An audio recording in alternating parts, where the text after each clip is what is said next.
இந்த ரோகிணிக்கு மட்டும் புதுசு புதுசாக ஆட்கள் எப்படி தான் கிடைக்கிறாங்களோ அது சரி. டைரக்டர் இருக்கிற வரைக்கும் அவங்களுக்கு என்னங்க கவலை, கடவுளை நம்பினோர் கைவிடப்படான்னு சொல்லுவாங்க. அது மாதிரி ரோகிணி பிள்ளைக்கு டைரக்டரை நம்பினால் கவலை இல்லை அப்படி தாங்க சொல்லணும். பார்த்தீங்கன்னா இன்னொரு ஆள் புதுசாக ஆர்டர் கிடச்சிருக்கு, இவர் என்னோட பார்ட்னர் அப்படி இப்படின்னு நக்கல் பேசிக்கிட்டு இந்த ரோகிணி மனோஜ்கிட்ட வந்து பயங்கரமாக பேசுகிறாங்க. மனோஜுக்கு அப்படியே ஒரு மாதிரியாக தலை தூக்குது. என்னமோ பக்கத்திலே இருக்கிற ஒரு பொண்டாட்டி இன்னொரு ஆளோட பேசினா எப்படி பொசசின வரும் அந்த மாதிரி பார்க்குறாரு. இதுதானே நான் எனக்கு வேணும், அதுக்காகத்தானே நான் இப்படி ஏற்பாடு பண்ணியிருக்கேன் அப்படின்னு ரோகிணி மனசில் நினைக்கிறாங்க. இவர் எனக்கு தெரிஞ்சவர் அப்படிங்கிறாங்க. அப்படியே மனோஜ் பதில் சொல்லலை. அவரும் பார்த்தீங்கன்னா ரோகிணி ரொம்ப நல்ல பொண்ணு, நாங்கள் இப்போ தான் கொஞ்ச நாளாக தான் தெரியும், எவ்வளோ நல்லவங்க தெரியுமா அப்படி இப்படின்னு அள்ளி விட்றாருங்க. ரோகிணி அப்படி ஒரு அறிவாளி, அப்படி ஒரு திறமசாலி, அவங்க பேசினாலே அழகு அது இதுன்னு அவங்களுக்கு அறிவு கடலை ஆண்டவன் மூளையாக கொடுத்துருக்குறான் அப்படி இப்படின்னு அள்ளி விட, யோ நிறுத்தியா அப்படிங்கிறாரு மனோஜ். என்ன நினச்சிட்ருக்க, இவங்களை பற்றி புராண படத்தை வந்திருக்கீங்களா, நீங்கள் என்ன வேணுமோ உங்களுக்கு சொல்லுங்கள், நாங்கள் ஏற்பாடு பண்ணி தரோம் அப்படின்னு சொல்ல, என்ன சார் இப்படிலாம் பேசுகிறீங்க, என்ன மேடம் உங்கள் பார்ட்னர் என்ன இப்படி பேசுகிறாரு, அட விடுங்க சார் பார்த்துக்கலாம் அப்படின்னு சொல்லிட்டு, சரிங்க மிஸ்டர் மனோஜ், இந்த பொருட்கள் எல்லாம் இவங்களுக்கு குறித்த நேரத்தில் கொடுத்துடணும் சரியா அப்படின்னு ரோஹிணி சொல்ல, கொடுத்துருவோம் அப்படிங்கிறாங்க. அப்புறம் சார் வாங்க சார் போவோம் அப்படின்னு ரோஹிணி வந்த ஆளை கூட்டிகிட்டு போகிறாங்களா. வேணும்டி வேணும் அப்படின்னு திரும்பி பார்க்குறாங்க மனோஜை. அப்படியே செம்ம காண்டில் இருக்காரு. உனக்கு பொறாம பொங்குதா, இதுக்காக தான் நான் கூப்பிட்டு வந்தேன், உனக்கு இருக்கு உன் கையால் உன் வாயால், நீ தான் என் பொண்டாட்டி ரோகிணி, நீ அடுத்த ஆளோட பேசுகிறது என்னால் தாங்க முடியல, நீ எனக்கு மட்டும்தான் அப்படின்னு உன்னை சொல்ல வைக்கணும் அப்படின்னு சொல்லிட்டு வைப்பேன்டா, அதான்டா இந்த ரோகிணி, இல்லை இந்த கல்யாணி சபதம் அப்படின்ட்டு போகிறாங்க மனசுக்குள்ளே. அடுத்து இங்கே மனோஜ்னால வேலை பார்க்கவே முடியலை. அப்படியே என்ன இது, இவளுக்கு இவ்வளோ இது இருக்குது, அவ்வளோவுக்கு இவளுக்கு ஒரு கெப்பாசிட்டி இருக்கா அப்படிங்கிற மாதிரி தனக்கு தானே பொங்கிக்கிறாரு மனோஜ். அப்படியே டென்ஷன் ஆகுறாரு.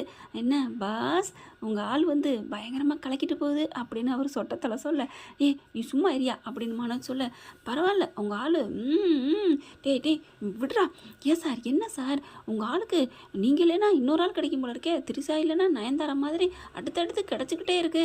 டேய் நானே கோவத்தில் இருக்கேன், எதுக்கு கோவம், யார் எப்படி போனால் உங்களுக்கு என்ன, அதெல்லாம் உனக்கு புரியாதுடா, அவள் எப்படா அவனோட பேச முடியும், அவனோட எப்படா தெரியுது, இதெல்லாம் நல்லாவா இருக்குது, என்ன நினச்சிட்டு இருக்கா, ஏன் பாஸ் உங்களுக்கு என்ன அதை பற்றி கவலை, யார் கூட பழகுனா உங்களுக்கு என்ன, ஆமாம் அவள் யார் கூட பழகுனா எனக்கு என்ன, நான் ஏன் இப்படி பொறாமையில் பொங்கணும், பாஸ் உங்களை இந்த மாதிரி ஆகணும் அப்படிங்கிறக்காக அவங்களோட திட்டமே, நீங்கள் மயங்கிறாதீங்க பாஸ், நான் மயங்க மாட்டேன் அப்படின்னு சொல்லிட்டு நான் வீட்டுக்கு போகிறேன் அப்படின்னு கிளம்புறாரு.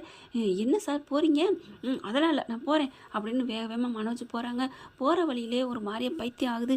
என்ன இவ அவனோட போய் பேசிக்கிட்டே இருக்காளே, அவனோட ரொம்ப ஒன்றா தெரிஞ்சா அவன் தான் வேணும்னு சொல்லிடுவாளா, சொன்னால் சொல்லிட்டு போகிறா, நம்ம தான் வேணான்னு டைவர்ஸ் பண்ண போகிறோம்ல, ஐயோ பைத்தியம் பிடிக்குதே அப்படின்னு வீட்டுக்கு போக மனோஜ் வந்த கையோட விஜயா பார்க்குது. என்னடா பாதியில் வந்துட்ட, இல்லைம்மா எனக்கு கோவமாக வருதுமா, ஏன் இப்படி இந்த பொம்பளைங்கள்லாம் இருக்காங்கன்னு, என்னடா சொல்கிற, யாரடா சொல்கிற, எல்லாம் அந்த ரோஹிணி தாம்மா, என்னடா பண்ணாவ, இன்னைக்கு வந்தாம்மா ஆஃபீஸுக்கு வந்து என்னடா பண்ணா அப்படிங்கல நடந்தது பூரா மனோஜ் சொல்கிறாங்க. இதில் உனக்கு என்னடா கோவம் வருது, இல்லைம்மா அது எவனே தெரில, அவங்க கூட பல்ல காமிச்சு கையை பிடிச்சி சிரித்து பேசிட்டு போகிறாம்மா, ஏண்டா அவன் யார் கூட பேசினா உனக்கு என்னடா, இல்லை அது வந்து டக்குன்னு ஆகா அம்மா கிட்ட உளறிட்டோமோ, இல்லைம்மா நம்ம கடைக்கு வந்து அப்படிலாம் பேசினா அசிங்கம் இல்லையா, அவள் எங்கே போனால் எப்படி போனால் நமக்கு என்னடா உனக்கு என்ன அவள் பழைய பொண்டாட்டிங்கிற நினப்பு இருக்கா, சேச்சா அப்பெல்லாம் இல்லைம்மா, இங்கே பார் அவள் உன்னை டீஸ் பண்ணணும் உன்னை தூண்டணுங்கிற கருத்தை அப்பெல்லாம் பண்ணுறா, நீ மயங்கிறாத மனோஜ், எனக்கு என்னமோ பிடிக்கல, இந்த காசு பணத்துக்காக மறுபடியும் அவகிட்ட விழுந்துருவோன்னு எனக்கு பயமாக இருக்குது, அதெல்லாம் நான் விழுக மாட்டேம்மா, அவள் யாரோ நான் யாரோ, அவள் எப்படி நான் ஏற்றுக்குவேன் அப்படின்னு சொல்லிட்டு உள்ளுக்கு போய் படுக்கிறாரு. கண்ணை மூடினாலும் அந்த ரோகிணி அந்த அவன் கூட பேசுனது வச்சதை நினைக்கிறாங்க. அடுத்து தானும் ரோகிணி எப்படி சந்தோஷமாக இருந்தாங்களோ அதை நினச்சி பார்க்குறாரு. ஐயோ ரோகிணி உன்னை விட்டு கொடுக்கவும் முடியலை, உன்னை ஏற்றுக்கவும் முடியலையே, நான் என்ன பண்ணுவேன் அப்படின்னு தவிக்கையில் கரெக்டாக ஃபோன் அடிக்குது ரோகிணி. என்ன மனோஜ் என்ன பண்ணிகிட்ருக்க அப்படின்னு கேட்க அட்டன் பண்ணிவிட்டு இவரால் பேச முடியல. அப்படியே உனக்கு என்ன, நான் என்ன பண்ணேன், என்ன அதான் இன்னொருத்தன் கூட இழிச்சு பேசிட்டு போனியே அப்புறம் என்ன அப்படின்னு சொல்லிட்டு கோவமாக பேச, ஆஹா அப்போ உனக்கு பொறாம வந்துருச்சு, மவனே இருக்குடி மாட்டினேன் அப்படின்ட்டு மனோஜ் உன்னை பார்த்து இருக்கு மனோஜ் அப்படிங்கல, அதான் அவன் வந்தானே, என்ன மனோஜ் இப்பெல்லாம் பேசுகிற, உன்னை தவிர நான் யாராவது நினச்சி பார்த்துருப்பேனா, என்னை பற்றி நீ இப்படிலாம் நினைக்கலாமா மனோஜ்? நான் கூட வந்த ஆள் அதான் பேசினியே ஈன்னு இடிச்சுக்கிட்டு அப்புறம் என்ன? ஐயோ மனோஜ், அவங்க வந்து பிஸ்னஸ்ஸு, உனக்காகத்தான் நான் கூப்பிட்டு வந்தேன், உனக்காகத்தான் நான் ஆர்டர் கொடுத்தேன், உன் கடன்லாம் அடைக்கணும், நீ நல்லா இருக்கணும் அப்படிங்கிறக்க தானே மனோஜ் இப்படிலாம் பண்ணுறேன். நானும் வெறும் பார்ட்னர் தான். அவர் மேலாம் எனக்கு கிருஷ் வருமா? என் மனசு பூரா உங்கள் மேலே தான், நீ தான் வேணும் மனோஜ் அப்படின்னு சொல்ல, இங்கே பாரு நீ ஃபோனை வை, மனோஜ் மனோஜ் மனோஜ் அப்படின்னு சொல்லிட்டு கூப்பிடையிலே ஃபோனை கட் பண்ணிடுறாரு. அடுத்து வைக்கிறியா இரு அப்படின்னு வீடியோ கால் அடிக்கிறாங்க. மனோஜ் அப்படின்னு சொல்லிட்டு கொஞ்சம் அரைகுறையாக காமிக்கிறாங்களா, இங்கே பாரு இப்படிலாம் நீ பேசாத, நீ ஃபோனை வை அப்படின்னு சொல்ல, மனோஜ் என் கண்ணை பாரு, நான் உன்னே தான் நினச்சிட்ருக்கேன், முன்னாடி வாழ்க்கையை மறந்துடணும் மனோஜ், நீனு தான் ஒரு பொண்ணு கூட இருந்த, ஒரு வருஷம் நீ அந்த பொண்ணை தொடாமல் இருந்தியா பழகாமல் இருந்தியா, இருந்தால் நான் உன்னை ஏற்றுக்கலையா, நீ என்னை மட்டும்தான் நினைக்கிறேன்னு நான் சம்மதத்தோடு இருக்கலையா, அதே மாதிரி என்னே நீ என்ன மனோஜ், நான் உன்னை மட்டும்தான் நினைக்கிறேன் மனோஜ், என்னை பாரு மனோஜ் அப்படின்னு சொல்லிட்டு அப்படியே கண்ணை காமிக்கிறாங்க. அப்படியே பார்க்குறாரு மனோஜ். கண்ணை பார்த்தோன்னே இவரால் தாங்க முடியல. டக்குன்னு திரும்பிக்கிட்டு, நீ விட்டுரு, நீ என் கூட பேசாத அப்படின்னு சொல்லி திரும்பிக்கிறாங்க. போதுண்டா போதும் அப்படின்னு ஃபோனை வைக்கிறாங்க. ஐ லவ் யூ மனோஜ் அப்படின்னுட்டு அடுத்து காலையில் பார்த்தீங்கன்னா ஆஃபீஸுக்கு இவர் போகிறதுக்கு முன்னாடி நிற்கிறாங்க ரோஹிணி. பார்த்தா வேலை பார்த்துட்ருக்காங்க. இதெல்லாம் இறக்குங்க, இதெல்லாம் ஏற்றுங்க அப்படின்ட்டு, இங்கே நிறைய வேலை இருக்குது ஐயோ அப்படின்னு வந்தால், என்ன இவன் முன்னாடியே வந்துட்டாலோ அப்படின்னு சொல்லிட்டு, சரி ஃபைல்லாம் கொடு, இன்றைக்கி ஆடிட்டிங் அனுப்பணும் அப்படிங்கிற, சார் எல்லாம் மேடம் பார்த்துட்டாளா? ஆமாம் அப்படின்னு சொல்லிட்டு இன்னொரு வேலையை பார்க்குறாங்க. அது மேடம் பார்த்துட்டாங்க, எல்லாமே அவள் பார்த்துட்டாளா? அப்பா நமக்கு எல்லா வேலையும் பார்த்து வச்சுட்டாலே, நேற்றுலாம் எவ்வளோ வேலை இருந்துச்சு அப்படின்னு சொல்லிட்டு இருக்கீங்களே, அந்த பாஸ் வந்துடுறேன், அவன் ஃப்ரெண்டு வந்துடுறாரா, வந்துட்டு என்ன பாஸ் உங்கள் ஆள் எல்லா வேலையும் முடிச்சிருச்சு போல இருக்கு. ஆமாடா, எனக்கு என்னமோ அவள் நல்ல வளர்த்தன்னு தெரியுறா, நமக்காகத்தானே இவ்வளோ பண்ணுறா. என்ன அப்போ உங்கள் அம்மாவை நினச்சி பார்த்தீங்களா? ஐயோ எங்கள் அம்மா என்னை தொலைச்சிப்பிடும், அப்போ நீங்கள் இதை மாறீங்க, இதை தொலைங்க. ரோஹிணி எனக்கு ரொம்ப பிடிச்சிருக்கு, அதை கேட்டுறாங்க ரோஹிணி. ஆஹா கேட்டுட்டானே அப்படின்னு சொல்லிட்டு, மனோஜ் அப்படின்னு வராங்களா, இங்கே பாரு தள்ளி நில்லு. இல்லை மனோஜ், இந்த பூரா பொருளையும் போயிட்டு ஒரு இடத்துல இறக்கணும், அவன் சொன்னான்ல அவன் கூட தான் வரணும், அவன் ஆர்டர் பண்ணதான், உனக்கு இதில் மட்டும் எப்படியும் 6 லட்சம் கிடைக்கும் லாபம்.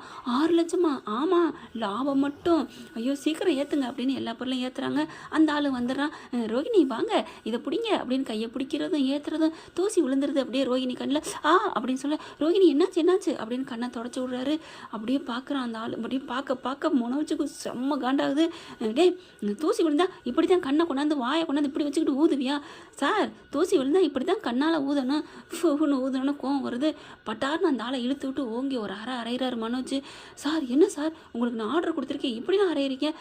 ஐயோ சாரி நான் என் எம்ப்ளாயி நினச்சி அடிச்சிட்டேன், என்னை மன்னிச்சிருங்க அப்படின்னு மனோஜ் சொல்ல, ரோஹிணி பார்க்குது, என்ன மனோஜ் சாரின்னு அந்த ஆள்கிட்ட பார்த்து ரோஹிணி கெஞ்சுறாங்க. விடுங்க மேடம், உங்களுக்காக, உங்கள் குணத்துக்காகவும் உங்கள் அழகுக்காகவும் உங்கள் பேச்சுக்காகவும் நான் மன்னிக்கிறேன் இந்த ஆளை அப்படின்னு சொல்லிட்டு, வாங்க சீக்கிரம் பொருளை ஏற்றுங்க அப்படின்ட்டு போயிடறானா. அப்படியே ரோஹிணி பார்க்குறாரு மனோஜ். இந்த அளவுக்கு மன்னிக்கிற அளவுக்கு ஒருத்தன் இருக்கானா? ரோஹிணிட்ட அவ்வளோ கெப்பாசிட்டி இருக்கா? ஆமாம் அப்படின்னு சொல்லிட்டு, மனோஜ் வா மனோஜ், எல்லா பொருளையும் இறக்கணும்ல. இல்லை நான் வரல. என்ன மனோஜ், ஒரு பொருள் உடஞ்சாலும் எங்களுக்கு தெரியாதுன்னு சொல்லிடுவாங்கல்ல, நம்ம போனால் தான் நல்லது. ஓ ஆமாம்ல அப்படின்னு மனோஜ் கிளம்புறாங்க. பார்த்தா 2 பேரும் ஒன்றா போகிறாங்களா. போகையில் இவங்களால மனோஜ்னால ஒன்றும் பண்ண முடியல, நெளிகிறாரு. அப்படியே கையெடுத்து தன்னோட தொட மேலே வச்சுக்கிறாங்க ரோஹிணி. அதுக்கப்புறம் அப்படியே உரசுறாங்க. ஆனால் கொஞ்சம் கூட விலகி போகல, மனசு சந்தோஷமாக இருக்குது. அப்பாடா நல்ல வேலை, அவன் தனியாக போகிறேன், ரோஹிணி நம்ம கூட வந்துட்டா அப்படின்னு இவருக்கு சந்தோஷம். அதே மாதிரி பொருளெல்லாம் இறக்கிடுறாங்க, ஏற்றிடுறாங்க. அதுக்கப்புறமா, இந்த பாரு 6 லட்ச ரூபா உனக்கு லாபம் பண்ணி கொடுத்துருக்கேன், ஒரு சாப்பாடு வாங்கி கொடுக்க மாட்டியா ஹோட்டலில்? நான் வாங்கி தரேன் ரோஹிணி அப்படின்னு சொல்லிட்டு ஹோட்டலுக்கு போகிறாங்க. அவங்க அம்மா விஜயா ஃபோன் அடிச்சுட்டே இருக்குது.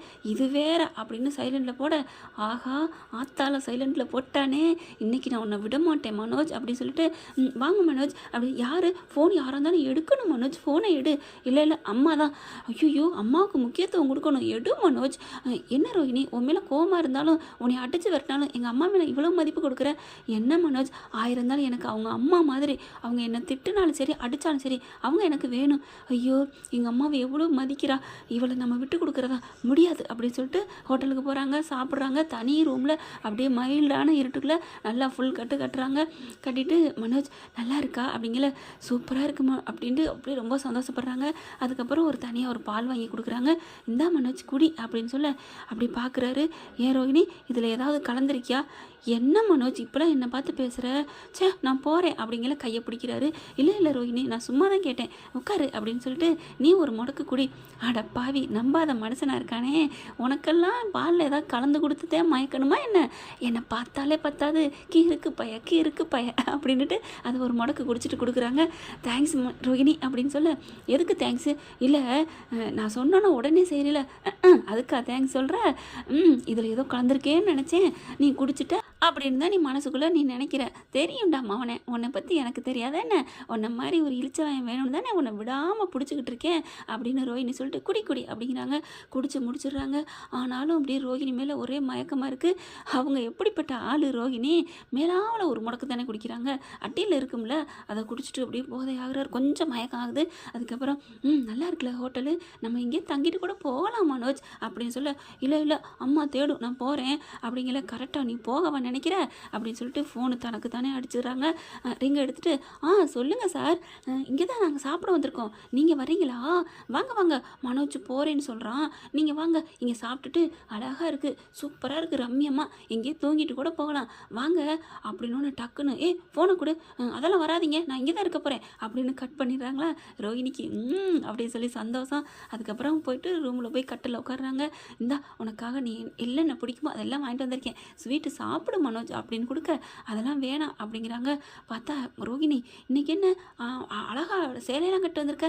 நான் எப்போவும் சேலை கட்டுவேன் தானே, தெரியாதா? இல்லை ரோஹிணி, அன்னைக்கு நீ நம்ம கடைக்கு வந்திருந்தில்ல, அப்போ தலையிலலாம் அப்படியே பிரித்து போட்டு அரைகுறை ட்ரெஸ்ஸோடு வந்திருந்தியா, அதுதான் இப்போ நீ அழகாக பூ நிறையா வச்சு அப்படியே தலைய புடவை கட்டி வந்திருக்கியா, எனக்கு ரொம்ப சூப்பராக இருக்குது, பிடிச்சிருக்கு. அப்போ அன்னைக்கு போட்டு வந்த ட்ரெஸ்ஸு அது எனக்கு பிடிச்சிருந்துச்சு, ஆனால் மற்றவங்களுக்கு மத்தியில் நீ அப்படிலாம் போடாத ரோஹிணி. அப்போ என்ன உங்களுக்கு பிடிச்சிருக்கா? என்ன நீங்கள் விட்டு கொடுக்க மாட்டீங்களா? எப்படி ரோஹிணி விட்டு கொடுப்பேன்? நீ எனக்கு வேணும் தெரியுமா, உன்னை எனக்கு ரொம்ப பிடிச்சிருக்கு, இன்னொரு பொண்ணாக என் வாழ்க்கையில் இல்லை. அப்போ உங்கள் அம்மா சொன்ன மாதிரி இன்னொரு பொண்ணை கட்டிக்குவீங்களா? என்னை வெட்டி விட்டுருவீங்களா? யார் சொன்னா? அதெல்லாம் முடியாது. நாளைக்கு வேலையாக கோர்ட்டில் போயிட்டு எனக்கு என் பொண்டாட்டி தான் வேணும்னு சொல்லிடுவேன். அப்படியா மனோஜ் அப்படின்னு தன்னோட புடவை முந்தானையை தூக்கி அப்படியே மனோஜ் மூஞ்சியில் போடுறாங்க. அவருக்கு அவ்வளோதாங்க, சொர்க்கத்துக்கே போயிடுறாரு. அதுக்கப்புறம் இந்த பிள்ளை சும்மாவை விடும், அப்படியே கட்டி பிடிச்சி முத்தம் கொடுக்குது. 2 பேரும் சந்தோஷமாக உல்லாசத்தை அனுபவிக்கிறாங்க. அதுக்கப்புறம் கொஞ்சம் நேரம் ஆயிருதா, கண்ணை முழிக்கிறாரு. ஐயோ எனக்கு ஒரு மாதிரியாக இருக்குது ரோஹிணி, என்ன பயப்படுறீங்களா, அழுகுறீங்களா? சே அப்பெல்லாம் இல்லை, எனக்கு ரொம்ப சந்தோஷமாக இருக்குது. ஏன் ரோஹிணி, அம்மாவுக்கு தெரியாமல் இப்படியே நம்ம சந்தோஷமாக இப்படியே தனியாக மீட் பண்ணிக்குமா? அட பாவி மனசா, நான் என்னடா நினச்சேன், நான் உன் பொண்டாட்டிடா. இல்லை கொஞ்ச நாளைக்கு அம்மா மனசு மாறுற வரைக்கும், அதுக்கப்புறம் நீ தான் எனக்கு, நான் உன்னை விட மாட்டேன் ரோஹிணி அப்படின்னு சொல்ல, வந்த காரியம் சக்ஸஸ் அப்படின்னு நினச்சிட்டு கிளம்புறாங்க. என்ன ஃப்ரெண்ட், இப்படியும் போக வாய்ப்பு இருக்குது. ஏன்னா விஜயா வந்து மீனாவை படுத்தி எடுக்கிறாங்க பார்த்தீங்களா, அப்போ தாங்க எனக்கு இந்த மாதிரி ஒரு தோணுச்சு கற்பனை. உனக்கு அந்த ரோஹிணி தாண்டி மருமகளை வந்து அந்த மனோஜை கூட்டிகிட்டு போகணுண்டி, அப்போ தாண்டி அருமை வரும். எல்லா மருமகளும் போயிட்டாளுங்க, இந்த பூக்காரின்னு நினச்ச மீனா தான் நமக்கேற்ற மருமகளாக நம்ம கூட இருக்கிறா அப்படின்னு இந்த பிள்ளைக்கு புத்தி வரணும், இந்த குந்தாணிக்கு அறிவு வரணும்னா இந்த மாதிரி ரோஹிணி ஸ்ருதி எல்லாரும் இவளை விட்டு விலகி போனால் தான் நல்லாயிருக்கும் அப்படின்னு நினச்சதால என்னோட கற்பனையில் வந்த கற்பனை கதை தான் பிடிச்சிருந்துன்னா லைக் பண்ணுங்கள். தேங்க்யூ. இந்த வீடியோ உங்களுக்கு பிடிச்சிருந்தா தயவு செய்து லைக் பண்ணுங்க. இன்னும் அப்டேட்ஸ்க்காக சேனலை சப்ஸ்கிரைப் பண்ண மறக்காதீங்க. நம்ம கிட்ட இருக்க எல்லா சேனல்ஸோட லேட்டஸ்ட் வீடியோ அப்டேட்ஸ்க்காக மேல ரைட் சைடுல காட்டுற லிங்கை கிளிக் பண்ணி வாட்ஸ்அப் குரூப்ல ஜாயின் பண்ணுங்க. உங்களிடம் விடைபெறுவது நான் உங்கள் மெஹர்.